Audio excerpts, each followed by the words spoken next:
Vous avez revu ce dernièrement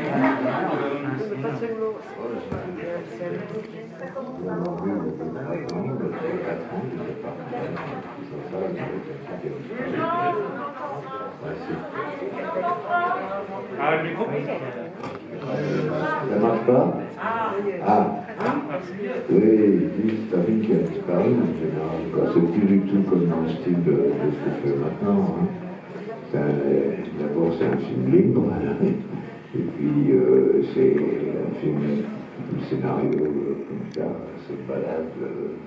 Mais bon, voilà, c'est à vous de parler quand même, de dire, poser des questions, peut-être. Non, je sais pas. Je me demandais juste si. Je me demandais si en fait si le producteur Claude Lelouch était très intrusif ou pas du tout. Non, pas du tout, on a été assez libre de ce côté-là. Par contre, après, ils n'ont pas très bien soutenu le projet, oui, ça. Mais c'est vrai qu'il y a eu un prix au Festival d'hier, avec le Grand Prix du Festival d'hier, qui était un festival qui marchait bien, qui a disparu maintenant. Le masque, hein, je ne sais pas vous, mais moi, voilà, je ne sais pas si vous avez des questions, des trucs, je sais pas quoi. Alors par contre, pour des raisons sanitaires, on ne pourra pas vous faire passer le micro pour les questions, il faudra parler très fort. Bah, juste comme ça, bon, c'est peut-être bête, hein, mais de revoir ce film aujourd'hui pour vous, avec toute votre carrière, avec toutes ces années qui ont passé, vous dites qu'effectivement c'est un film que maintenant vous ne connaissez plus, etc. Et en tant qu'acteur, de vous voir comme ça, à l'image, si jeune, voilà. Vous avez certainement des souvenirs de tournage, c'est sûr. Au-delà de ça, le temps a passé. Vous êtes toujours aussi jeune dans votre âme, j'imagine, mais qu'est-ce que ça fait? Oh, écoutez, ça fait que je vois des choses qui me plaisent et des choses qui me déplaisent, parce que comme c'est vrai, il y a pas mal de choses improvisées, puis il y a eu des ratages, par exemple la scène d'improvisation où je vais chanter avec le musicien, c'est une scène totalement improvisée. Hein, je monte sur scène et je fais ça. Bon, on a fait une première prise, et je m'étais vraiment bourré la gueule en plus. Et on fait une première prise et l'ingénieur du son n'avait pas fait démarrer son agra. Donc il a fallu la recommencer. Et moi je n'aime pas du tout cette scène parce que c'est une redite. Je me répète de ce que j'avais fait avant. Ça n'a pas la spontanéité de ce que j'avais fait en direct, où je m'étais vraiment explosé. Là, je ne sais plus, quand je regarde ça, je ne sais pas ce que c'est. Je sais plus ce que c'est, quoi. Pour moi, c'est pas ça. Pour moi, quand même, la génération, je l'aurais tué, quoi. Je ne l'ai pas fait, malheureusement. Mais voilà, alors il y a des choses comme ça qui sont difficiles à voir, quoi. Mais sans ça, bon, j'aime bien la musique des Jets, elle était trop forte, c'était trop fort dans la salle aujourd'hui. Non, mais je crois que c'est elle est forte dans le film. Oui, non, mais non, on peut pas baisser le son. Si, mais il faut être oui, si. Il aurait fallu quelqu'un en permanence pour baisser. Ouais. J'aurais dû y aller, mais je ne sais pas faire marcher le truc. Comment? C'est trop fort aussi. Je trouve que c'est trop fort aussi. Beaucoup trop fort, oui, d'accord. Moi, ça m'a. Parce que la musique des Jets est bien, c'est enregistré, c'était pas si mal enregistré que ça, mais quand c'est très fort comme ça, moi j'aime bien ce groupe quand même. Il y a une fraîcheur, il y a une spontanéité, il y a de belles mélodies et tout, mais là, comme ça demanderait d'être repris et remixé, quoi. Et d'ailleurs, parce que moi je ne connais pas l'histoire de ce groupe, mais toi tu sais comment José a eu l'idée de demander à ce groupe de faire un film, de faire une histoire avec ce groupe de musique. Je n'en ai pas la moindre idée. C'est-à-dire qu'il avait dû les voir, les entendre, il cherchait un groupe, certainement il voulait faire quelque chose avec de la musique et tout. Ce qui est très rare à l'époque avec un groupe comme ça, quoi. C'est pas du showbiz quand même, et c'est pas des gens de showbiz, donc c'est pour ça que cette fraîcheur, je trouve, chez eux, une spontanéité, puis ils sont rigolos, quoi. laissant. Mais donc voilà, en dehors de ça, je trouve qu'ils sont bons dans ce genre de musique que José Goulet, c'est eux qui l'ont fait, ils ont composé avec José, enfin je veux dire, qui a demandé parce que ça, tout était enregistré avant le film, hein, évidemment, musicalement, quoi. Parce qu'en Roumanie, on dirait que si, il y a 2-3 trucs. Oui, la scène d'improvisation où je monte avec le musicien, ça c'est enregistré en direct. Mais comme je vous ai dit, pour moi, c'est raté, quoi. J'espère que ça passe pour les gens, mais moi, ce que je vois, ça me plaît pas. Ah, quoi? Non, c'est les gens qui disent que c'est très réussi, c'est scène-là. Oui, mais vous voyez, pour moi, c'est raté. C'est raté parce que c'est une redite. On me demande un truc, on me demande d'improviser, d'y aller et tout, pour la gueule, et tout, je monte avec eux, et l'autre, il fait pas démarrer le nagra, quoi. Donc, on a tourné toute une scène entière pour rien. Enfin, on l'a joué pour rien, il y avait l'image, mais pas le son. Et donc, il fallait recommencer. Et recommencer d'abord la haine, hein, déjà. La grosse haine après le meurtre, et puis surtout que, bon, bah, c'est plus pareil. C'est plus pareil. Il n'y a plus la spontanéité, il n'y a plus. J'avais très envie de la faire, cette scène.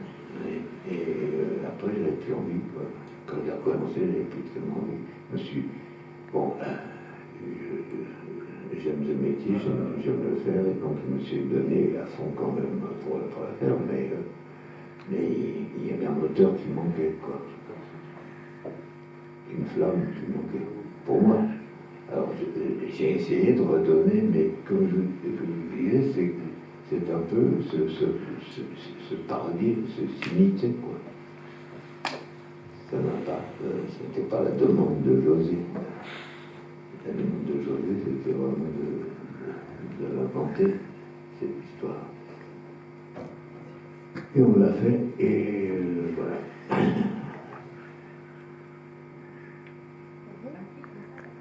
Vous avez des questions ou vous êtes perdu? Non, moi je peux vous dire que si j'ai voulu revoir ce film, c'est justement à cause de cette scène. Pour moi, elle était inoubliable. La scène où vous chantez. Je chante, je brave. Oui, mais quand même, 53 ans après, c'était marquant. Ah oui, bah écoutez, tant mieux. J'ai essayé de donner, évidemment, que j'ai pas mégoté, je veux dire, je me suis rebourré la gueule.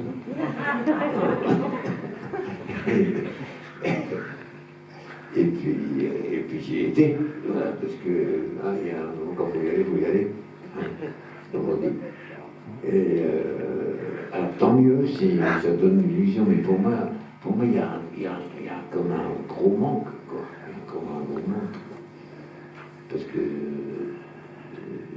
j'aimais beaucoup l'idée d'aller improviser ce truc comme ça dans cette scène d'amour en même temps raté, quoi, des personnes qui passent à côté les unes des autres, quoi. Je pense que Adriana et enfin mon personne, Nana et Balthazar passent à côté.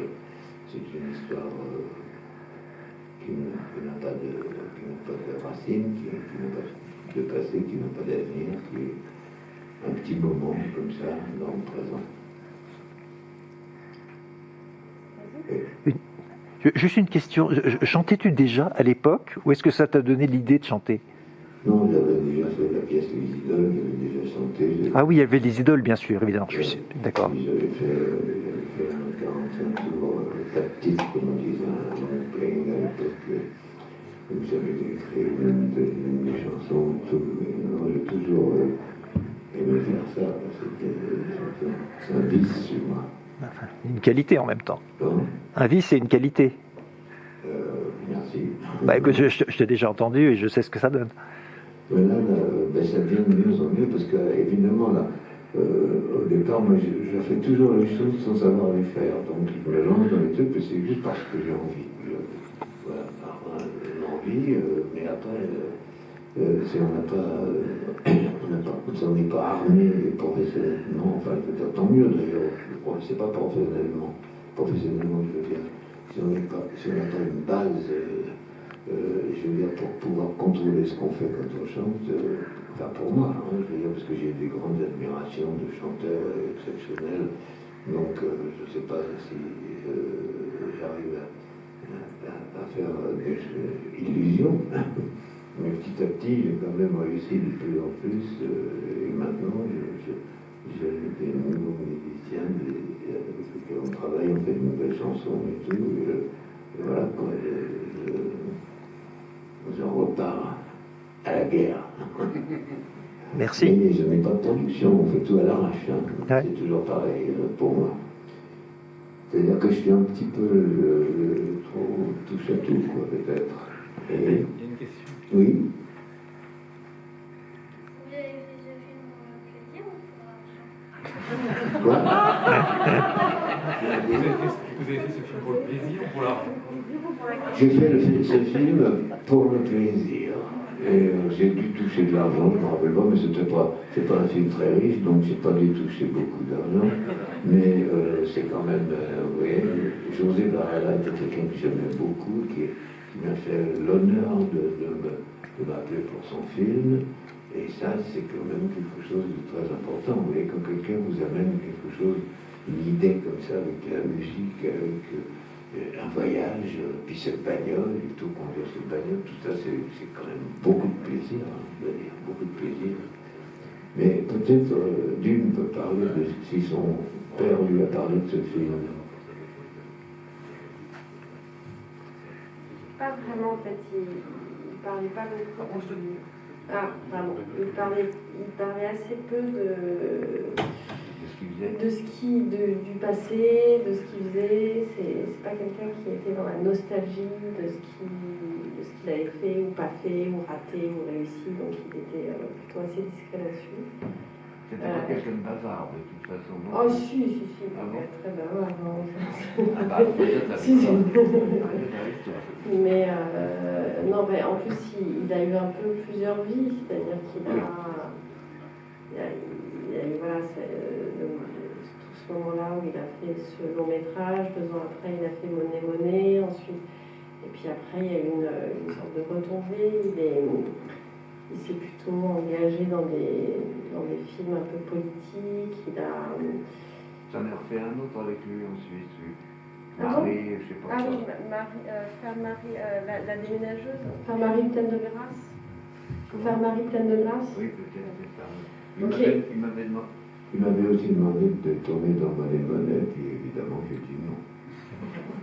Parce que monsieur fait ce qu'il veut. Non, il y a plein de films, en fait, il y a plein de films que j'ai pas vus, qui sont invisibles, justement, donc des vrais invisibles. Celui-là, il est visible. T'as perdu? Ouais. Bon, là, j'ai récupéré des bobines, il va falloir que je les laisse à la cinémathèque, que j'aille un peu fouiller dans tout ce qui a été fait. Voilà. Mais après, il a fait aussi surtout du journalisme, des documentaires en 16, de la télévision, des scénarios, des livres et même des manifestes politiques. Donc il était assez engagé politiquement. Voilà, et puis donc il a fait tout un tas de choses, mais c'est vrai qu'il a une carrière cinématographique assez courte, en fait. Voilà. Donc je ne sais plus quelle était la question. La question, c'était de te demander ce qu'il pensait. Ah, ce qu'il pensait de ce film. Ah oui, alors ce qu'il pensait de ce film, si. C'est-à-dire, non, si, c'est pour lui, à la fin, enfin pas à la fin, mais donc, ce film, il l'a fait en 67, hein, c'est ça? Oui, c'est ça. 67, 65. C'était plus du tout le genre de film qu'il aimait, quoi. Il aurait dit, non mais ça, c'est un film sans histoire, de l'improvisation, pour lui, c'était... il fallait qu'il y ait un objet politique derrière un film, enfin en tout cas... ce film, il l'aurait regardé comme il était quand même assez critique par rapport différents films qu'il avait fait à sa carrière et ça correspondait plus du tout à son type de cinéma. Voilà, mais c'est en même temps, ça fait partie, ce que je trouve assez beau, c'est que ça fait partie d'un parcours et ce qui est intéressant avec mon père, plus que à chaque fois qu'il a fait quelque chose, c'est une sorte d'objet, quoi,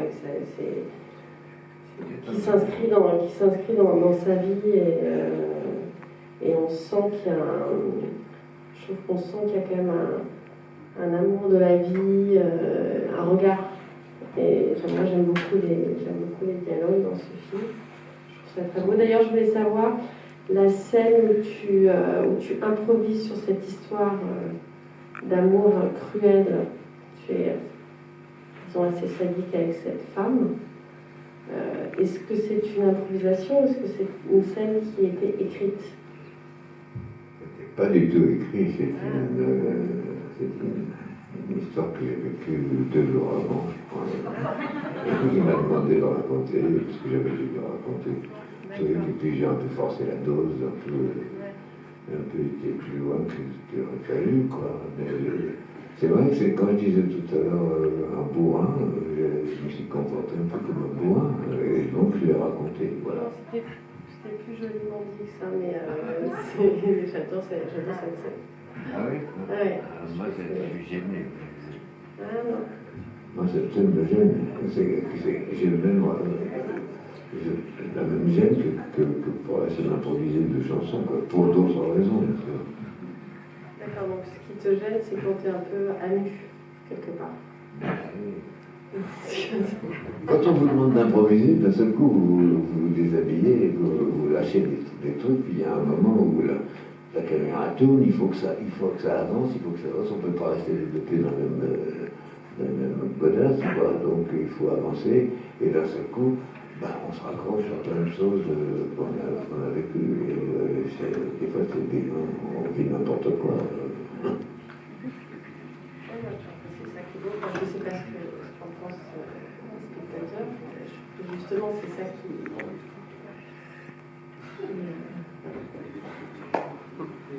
Je me demandais en fait, Jean-Pierre, quand vous connaissiez déjà José Varela, du coup vous avez travaillé avec lui en tant que comédien, ou c'est partie de la même bande d'amis? Je sais même pas comment il était me chercher.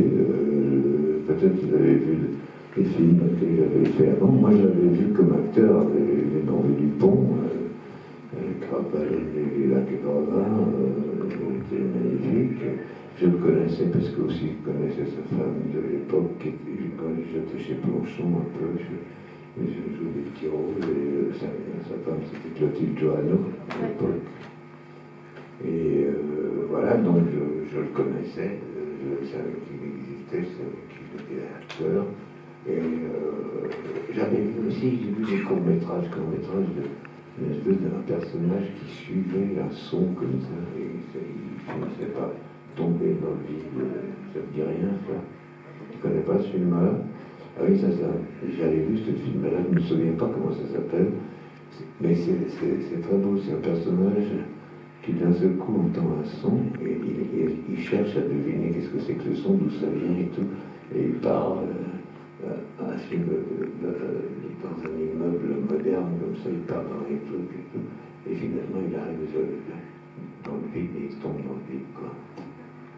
C'est un film qui me fait bien plu parce qu'il était très étrange, quoi. Et plus connu, quoi. Il y a des choses de cette époque qui sont quand même perdues, hein, si elles n'ont pas été numérisées. Et puis je crois que c'était pas non plus dans l'idée de... Il n'y avait pas cette idée de carrière, de préserver, etc. On faisait des choses, on faisait des films, voilà, ça faisait partie de la vie. Je pense que c'était plus des gestes, des aventures que des choses qu'on gardait précieusement dans un placard, ça ne correspondait pas du tout à... On fait et puis on continue. Ouais, la route. On fait des choses et on continue la route. Moi, j'ai réalisé un film qui est perdu aussi, comme ça. Un long métrage en 16, un peu et très improvisé aussi, et bon, il a disparu, quoi. Il est parti. Vous avez des questions? Moi, j'ai pas de question, mais vraiment, j'ai adoré ce film, j'ai déjà envie de le revoir. J'ai tout adoré, mais vraiment, tout le monde, les oiseaux du delta, le sax de Portal, j'ai tout adoré. J'ai envie de le revoir. Ça mériterait une meilleure copie d'ailleurs. Ça tombe bien parce qu'on va voir si il est question de faire une édition DVD. Bon, à l'origine, il s'agissait de Monnaie, mais bon. Mais il faudrait le remasteriser, je sais pas comment on dit. Oui, le problème, c'est que la copie est quand même très mauvaise. La copie, quand même, elle est bien. Elle est très très abîmée. Ah oui, Elle est toute rouge, elle est toute... Bah, C'est le temps qui joue sur la pellicule. Ça. Bon, alors le film, il est là, bien sûr, mais il est beaucoup plus beau que ça. Il est beaucoup plus beau que ça, c'est un problème. Non, là c'est une copie qui a totalement viré. Hein. C'est une très mauvaise. L'original a viré totalement. Il faudrait restaurer la copie pour avoir des. Est-ce qu'il y a encore le négatif? Justement, enfin, je sais qu'il y a un dépôt à la Cinémathèque. Je pense que ça doit être une copie. Pas négatif ou négatif, j'ai aucune idée. Voir les producteurs, ils s'y intéressent pas parce que c'est pas un film commercial. Voilà. Donc, les producteurs, c'est Le Louche et puis les films de. C'est quoi les autres? Jacques Barre, non, c'est pas ça. Peu importe. Mais Le Louche a revendu le catalogue il y a longtemps.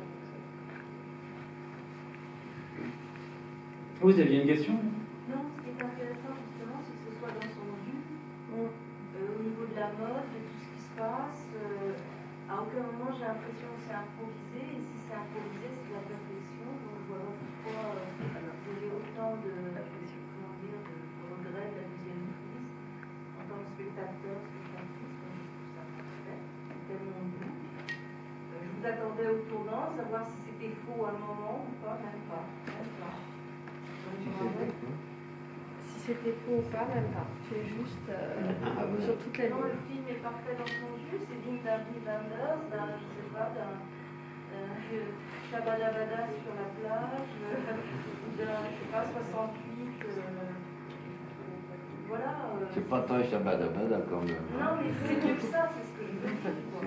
Oui, c'est beaucoup plus approchissable. Beaucoup plus, comment dirais-je, C'est aussi digne de dire c'est mieux. dérouté. Donc moi je suis ravie, je ne regrette pas les genoux. Merci. Il est bien dans son jus ce film, justement.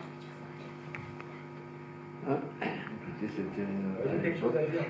à l'époque, on avait beaucoup plus de liberté. C'est bizarre que ce film ne soit pas devenu plus culte, parce que moi je l'avais vu en 67 et j'avais adoré. Et puis depuis des années et des années, je cherchais à le revoir. Et en fait, il était impossible à voir. Bah oui. Je trouve ça très étonnant qu'il n'y ait pas eu plus de promotion, parce que même je suis surpris par la qualité des chansons des Jets. Oui. Même les Jets, on ne sait pas qui sont devenus. Et, Ils sont c'est séparés. vraiment dommage, parce que c'est vraiment culte. Bon, laissez-nous vos coordonnées. Dès qu'il sort en DVD, on vous informe. Et je trouve un peu dommage aussi qu'au générique, on met les Jets comme ça, si c'est voilà, les Jets, c'est jeté comme ça, alors qu'il n'y a pas les noms des musiciens. Oui, j'ai trouvé qu'on aurait pu mettre les noms des noms de chacun des Jets. Voilà, les Jets, avec les Jets, bon, les pauvres Jets, ils sont fait jeter.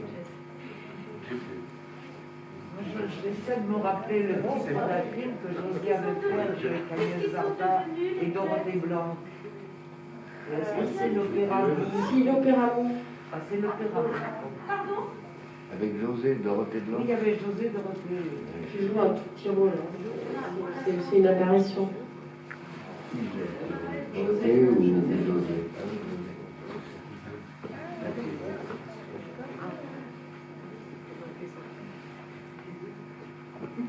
Je prends le micro pour juste te dire ce qui me le charme de ce film que j'avais vu quelques semaines. Ah, pardon, on m'entend là?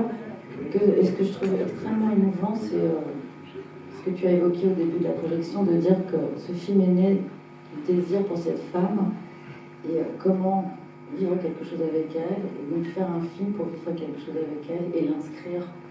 En fait, après, même si on ne voit pas le film, qu'il est un peu invisible, en tout cas, cet amour est inscrit dans le film, et ça, je trouve ça. On pouvait faire ça à l'époque, peut-être qu'on peut encore le refaire, mais c'est ça qui est extrêmement fou et magnifique.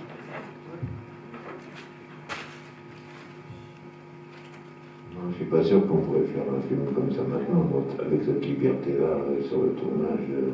Parce que c'est vrai que si je vous ai dit que tu dis qu'il n'y a pas de scénario. Il y a un scénario, simplement, il n'est pas écrit et les dialogues sont souvent improvisés. Ils rajoutent des scènes, là, par exemple, la scène où vous aimez les Américains, vous aimez les Italiens, vous aimez les Français, non, ni l'autre. Tout ça, d'un seul coup, ça l'a fait comme ça, quoi. Une scène où je vais faire une histoire de deal qu'on comprend pas très bien aussi. Tout ça, c'est rajouté, mais n'empêche que quand même, il y a cette histoire. Et cette histoire, elle existe quand même entre les deux personnages. Comment dire, elle est en filigrane. Voilà. Je disais, en voyant le film aussi, que la Roumanie communiste avait l'air assez agréable à vivre. C'était moyen, oui. Moyen. C'était à Mamaya, c'était une espèce de ville, une station balnéaire au bord de la mer, comme ça, dans des grands immeubles, des lits. Dans les chambres, il n'y a pas de lit, de grands lits. Il y a 2 lits, vous voyez, je sais pas. On n'a pas le droit de se rapprocher, peut-être si on est un couple, quoi. Et puis c'est quand même. Enfin, nous, on était privilégiés. Vous avez vu la scène où, quand on est dans la ville, comme ça, où il y a 200, je ne sais pas combien, 500 personnes autour de nous, comme ça. Quand on débarque avec cette bagnole, ils n'avaient jamais vu ça, ils n'avaient jamais vu des gens à cheveux longs, une bagnole comme ça, là, qui débarque à Constanza, c'est Constanza, la ville où on était à la ville. Et ça, c'est une scène étonnante, parce que moi, je me rappelle que c'était un peu très, très bizarre, parce qu'on est arrivé dans cette ville, il n'y avait personne dans la rue. On s'est arrêté, et d'un seul coup, ils sont sortis de partout. Personne ne leur a dit. Non, c'est même effrayant. Il n'y avait personne. Quand on a descendu la rue, la grande rue où on est, il n'y avait personne. Et d'un seul coup, on s'est arrêté, je ne sais pas pourquoi on s'est arrêté, et d'un seul coup, ils sont venus de partout. Ils sont sortis des immeubles, des machins, des trucs et tout. Ils sont venus, ça a glutinait là. Et c'était même assez effrayant, parce qu'on se demandait s'ils allaient nous lyncher ou quoi. Je ne sais pas, parce que c'est tellement le contraire du pays communiste, ce qu'on représente, que bon, ben, c'est un peu bizarre. Voilà. C'est l'Occident qui déboule. Ouais.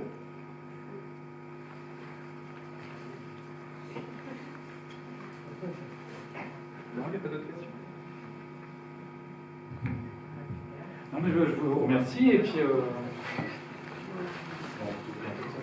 Merci à vous.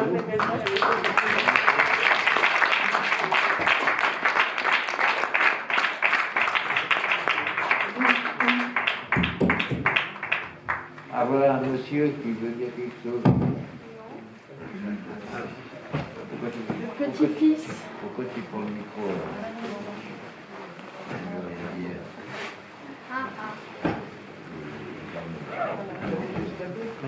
Bonjour. Tu vas bien?